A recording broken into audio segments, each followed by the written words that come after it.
Okay, let's hear it for Marriët Schuurman. Thank you. Thank you. Yes, women, peace and a way forward. There can be no lasting peace without equality, without women and men contributing evenly and equally to shaping the future of their countries.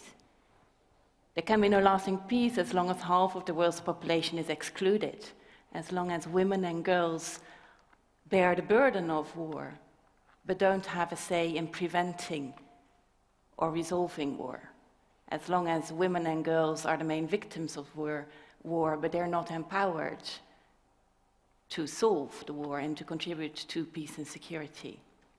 That is a harsh historic lesson of decades of war, and particularly devastating wars in the 90s, in Rwanda, in the Balkans, and all over the world.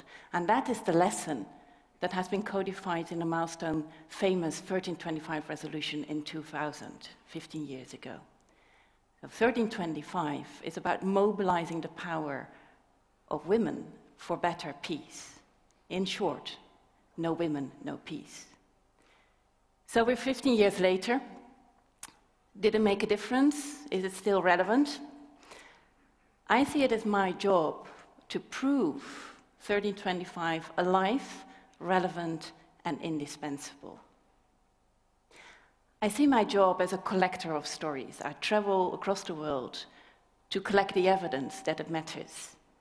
Stories of exceptional courage, particularly of women, courage and perseverance. Stories of men and women that continue to fight for equal rights and opportunities, and to give a voice to women. Stories that prove that it is relevant and that it does make a difference. So last night I came back from Afghanistan. And time and again I'm impressed by the extreme courage and perseverance of women human rights defenders in Afghanistan. And the new First Lady of Afghanistan, Mrs. Ghani, delivered a speech in which she described how society's reaction to recent atrocities to women demonstrates that we are making a difference. So she explained how for decades women groups and human rights defenders have been fighting for the social status, for the status of women in Afghanistan, and how the international community came in to support that and to support the champions for peace in Afghanistan. And then she said, then came Farkhunda. Farkhunda is about the atrocious, horrendous torturing and killing of a young female religious scholar who dared to challenge a so-called religious leader who was selling amulets to already destitute women who were in desperate need of help in their insecure lives. And Ghani explained how the aftermath of the killing of Farkhunda shows that the years of fights for human rights and equality are paying off, that we are making a difference. And that the outcry for the social media has led to a national debate about the status of women in Afghanistan, about how to restore the old Afghan values of respect and dignity,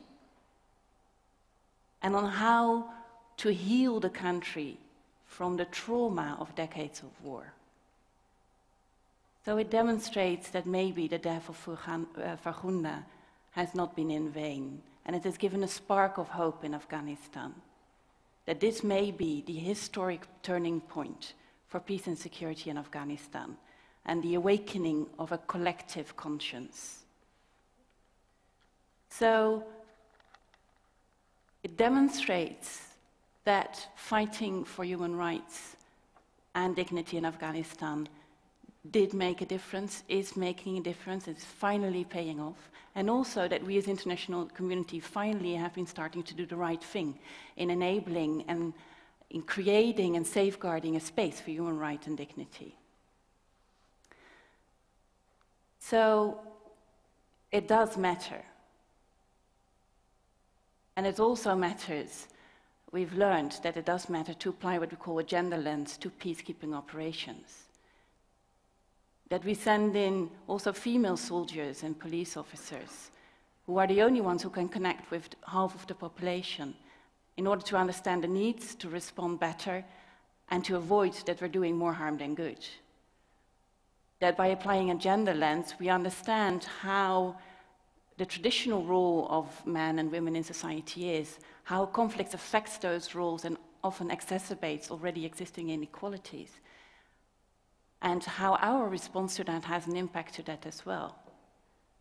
By engaging with women and with female leaders, we also empower them. We give them a voice, we give them capacity to have their say in restoring peace and security in Afghanistan.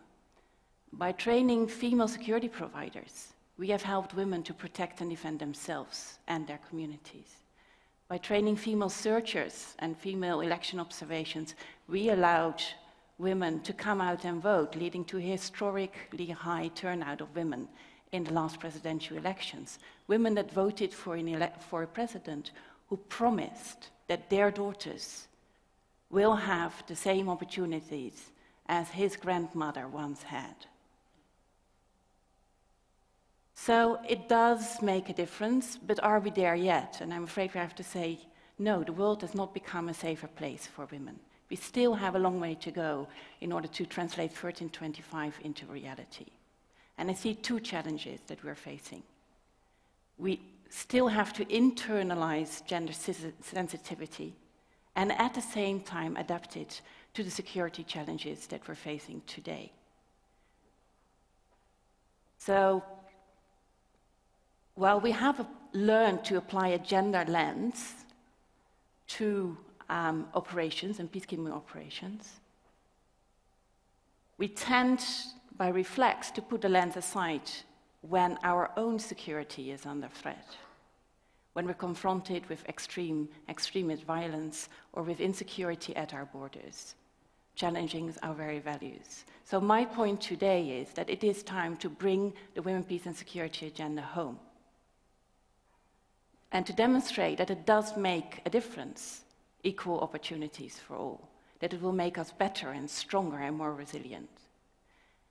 It is time to bring it home, because a safer world starts at home. It starts with equal opportunities for all to contribute to a safer society and a resilient society, for men and women to use their full potential to shaping the future of their society. We are more secure when we are inclusive. And here I have great hopes that the new generation, they will make it happen. They will build better peace, peace built on equal rights and opportunity, and resilient societies where men and women can use their full potential, and where girls and boys can go as far as their dreams will take them. So this is my appeal to you as a young generation. Engage, make your voices heard, think inclusive, and start at home. Thank you very much, Marriët.